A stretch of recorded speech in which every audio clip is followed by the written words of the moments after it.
रव्याची बर्फी असो किंवा बेसन पिठाची बर्फी असो, कोणत्याही प्रकारची बर्फी म्हटलं तर आपल्याला पाक आठवतो. कारण पाक जर चुकला तर नेमकी बर्फी चुकते. त्यामुळे आपण बर्फी करायला टाळतो. पण या ठिकाणी तुम्ही जी रव्याची बर्फी बघू लागले त्यामध्ये मी अजिबात पाक वापरलेला नाहीये. तर चक्क पिठी साखर घालून ही बर्फी मी केलेली आहे. तोंडात जाताच विरघळते. इतकी छान आणि मस्त ही बर्फी होते. आणि विशेष म्हणजे पाकाचं अजिबात टेन्शन नाहीये. त्यामुळे रेसिपी करायला अतिशय सोपी आहे. आणि आणखीन सोपी जावी म्हणून मी सर्व साहित्य वजनी आणि वाटी दोन्हीनेही सांगितले आहे. चला तर मग वेळ न घालवता लगेच रेसिपीला सुरुवात करू. नमस्कार, मी उज्ज्वला. या ठिकाणी मी 2 वाट्या भरून हा रवा घेतला. आणि बर्फी करताना महत्त्वाच्या गोष्टी मी 1-2 नंबरनं सांगणारच आहे. सर्वात महत्त्वाची पहिली गोष्ट म्हणजे हा रवा, बारीक रवा किंवा 0 रवा किंवा चिरोटी रवा असे म्हणतात तोच घ्यायचा. जाड रवा अजिबात घ्यायचा नाही. आणि 3 साहित्यातच ही बर्फी होते त्यामुळे जास्त साहित्य अजिबात लागत नाही, म्हणजे रवा, साखर आणि तूप. याचे वजन सांगायचे झाल्यास 345 ग्रॅम एवढे. आता 2 वाटी रव्यासाठी मी अर्धी वाटी तूप घेतलेलं आहे आणि वजन सांगायचे झाल्यास 85 ग्रॅम. जास्तीचे तुपही लागत नाही. नंबर 2 गोष्ट म्हणजे जी कढई घ्यायची रवा भाजायला ती चांगली जाड बुडाची घ्यायची. आणि सुरुवातीला फक्त 2 चमचे तूप यामध्ये मी घातले. तूप गरम झाले की त्यामध्ये जो 2 वाट्या रवा घेतलेला आहे तो रवा घालायचा आणि हा रवा भाजून घ्यायचा. आता आणखीन तिसरी गोष्ट म्हणजे हा जो रवा आहे तो मीडियम गॅसवरच भाजायचा. गॅस फुलही करायचा नाही आणि एकदम कमी ठेवायचा नाही. आणि एकदम सुरुवातीला सर्व तूप घालायचे नाही. 2 चमचे तूप घातल्यानंतर जवळपास 9 ते 10 मिनिटं आपल्याला हा रवा भाजून घ्यायचा आहे. एकदा मी गॅसही दाखवून देते. हे बघा, अशा पद्धतीने गॅस ठेवायचा. आता मी 9 ते 10 मिनिटं एकदा हे जो रवा घेतलेला आहे तो भाजून घेते. रवा भाजायला जवळपास सुरुवात करून 9-10 मिनिटं झाली. आता किंचित सुरुवातीचा जो रवा आहे त्या रव्यामध्ये आणि ह्या रव्यामध्ये फरक झालेला आहे, पण परफेक्ट असा रवा भाजलेला नाही. अजूनही आपल्याला रवा भाजून घ्यायचा आहे. पण यामध्ये आता आपल्याला आणखीन तूप घालायचे.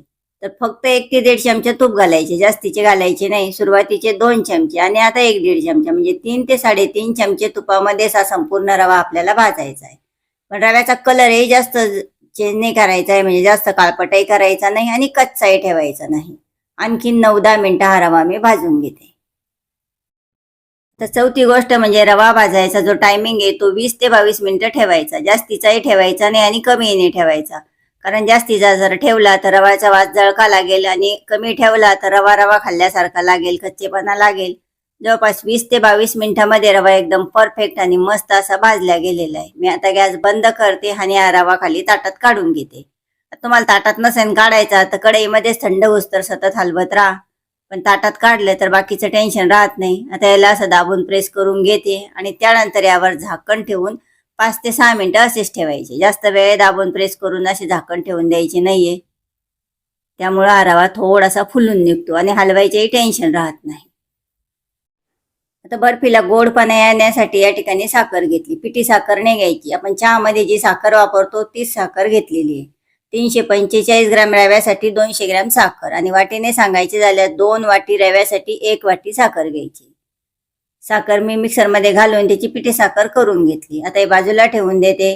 जो रवा आहे तोही आपण दाबून ठेवलेला आहे. तोपर्यंत ज्या ताटामध्ये बर्फी करायची त्याला तूप लावून घेतले. आणि बर्फी फार उंच जाड करायची असेल तर ताट थोडे छोटे घ्या, पतली करायची असेल तर मोठी घेऊ शकता. तर 5वी अतिशय महत्वाची गोष्ट म्हणजे 5-1 मिनिटच झाकून ठेवायचं फक्त. त्यानंतर झाकण काढून घ्यायचं आणि रवा असा थंड करायला पसरून द्यायचा. गरम गरम रव्यामध्ये अजिबात साखर घालायची नाही, नाहीतर साखरेला पाणी सुटेल आणि संपूर्ण बर्फीची रेसिपी आपली चुकून जाईल. म्हणून याला थंड करून घ्यायचं. त्यानंतर छान अशी चव येण्यासाठी यामध्ये पाव चमचा मी विलायची पावडर घालते. तुमच्याकडे विलायची पावडर असेल तर ते असे घाला, नाही तर साखर बारीक करतानाच त्यात विलायची बारीक करून घेऊ शकता. ही विलायची पावडर यामध्ये मिक्स करून घेते. आता रवा असा हातात धरून बघायचा, अगदी किंचित कोमट आहे त्यावेळेसच यामध्ये पिठी साखर घालायची. तरच बर्फी अगदी परफेक्ट आणि मस्त होईल, नाहीतर पाणी सुटेल आणि तुम्ही म्हणाल पुन्हा सांगितलं नाही म्हणून. आता ही पिठी साखर ह्या रव्यामध्ये छान अशी मिक्स करून घ्यायची. अतिशय सोपी रेसिपी आहे, त्यामुळे तुम्ही एक वेळा नक्की अशा पद्धतीने करून बघा. खूप छान आणि मस्त बर्फी होते. आता बर्फी खायची नसेल तर अशाच पद्धतीने तुम्ही लाडू सुद्धा करू शकता. पिठी साखर आणि रवा छान असा मिक्स झाला की ज्या मिक्सरच्या भांड्यात आपण पिठी साखर बारीक केली होती त्यामध्ये मिक्स केलेलं रवा आणि पिठी साखरेचं मिश्रण घालायचं.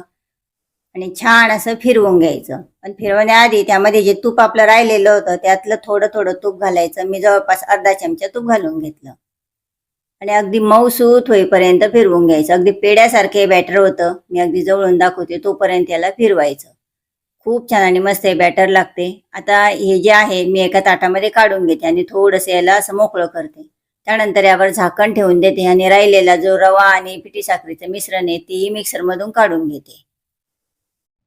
आता पाचवी अतिशय महत्वाची गोष्ट म्हणजे हे पटपट करून घ्यायचं. अगदी थंडगार होईपर्यंत ठेवायचं नाही. आणि सर्वात शेवटी सर्व बारीक केलं तर पुन्हा सर्व मिक्सरच्या भांड्यात घालायचं आणि पुन्हा याला एकदा फिरवून घ्यायचं. आता मिक्सरचं भांडं छोटं असेल किंवा हे साहित्य खूप जास्त असेल तर दोनदा करूनही फिरवून घेऊ शकता. हे बघा छान असं मिक्स झालेलं आहे. आता मी ज्या ताटामध्ये आपल्याला बर्फी करायची त्यामध्ये ओतून घेते. आणि बघितलं बर्फीचा अगदी गोळाचा गोळा तयार झालेला आहे. अजिबात पाक वगैरे केलेले नाही आपण. पिठी साखरच वापरली. तूपही खूप सारे वापरलेले नाहीये.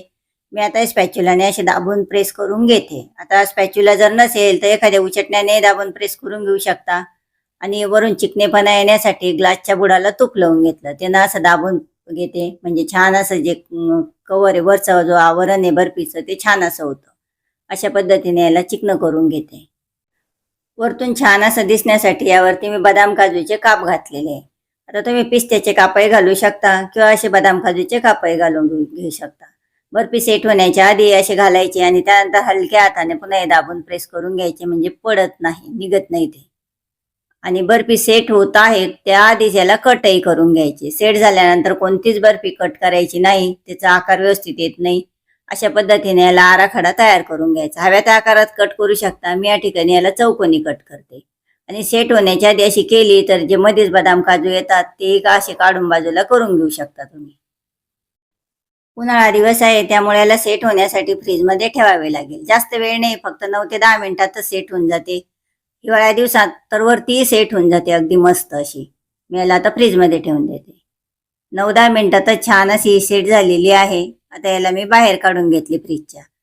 आणि कट करण्याच्या आधी जवळपास अर्धा तास फ्रीजच्या बाहेर काढून ठेवायचे कारण याच्यातलं जे तूप आहे ते आवळल्या जाते. आणि वेळ जर नसेल तुम्हाला लगेच ताबडतोब ताटातली काढायची असेल तर एकदम कमी गॅसवर ताटाचं बुड किंचित गरम करून घ्या. जास्त वेळ गरम नाही करायचं, किंचित गरम करायचं. नंतर जे कट आपण केलेले आहे त्यावरती पुन्हा डबल असे कट करून घ्यायचे. बघा खूप छान आणि मस्त अशी बर्फी तयार झालेली आहे. आता ताटातली बर्फी काढायच्या आधी बाजूचा छोटासा तुकडा आधी काढून घ्यायचा. त्यानंतर बाकीची बर्फी ताटातली काढायला सोपी जाते. आणि बर्फी बघा खूप छान आणि मस्त झालेली आहे. आणि विशेष म्हणजे चुकण्याचं अजिबात टेन्शन राहत नाही कारण यामध्ये पाक अजिबात घातलेला नाही. पिठी साखर घालून केलेली आहे. आता अशा पद्धतीने तुम्ही बर्फी करा किंवा लाडू करा. तुमच्या आवडीनुसार तुम्ही करू शकता. अगदी तोंडात जाताच विरघळते अशी मस्त छान अशी बर्फी झालेली आहे. तुम्ही एक वेळा नक्की अशा पद्धतीने करून बघा. तुमची बर्फी कशी झाली आहे कमेंटमध्ये सांगायला विसरू नका. आणि रेसिपी आवडली तर नक्कीच लाईक, शेअर, कमेंट आणि प्लीज सबस्क्राईब करून बेल आयकॉनवर प्रेस करायलाही विसरू नका. बर्फीची रेसिपी मी अतिशय सोप्या पद्धतीने सांगितलेली आहे. रेसिपी तर करायला अतिशय सोपी आहेच. तरी काही अडचण असेल तर नक्कीच तुम्ही कमेंटमध्ये विचारू शकता. मी शक्य तेवढ्या लवकर उत्तर देण्याचा प्रयत्न करेल.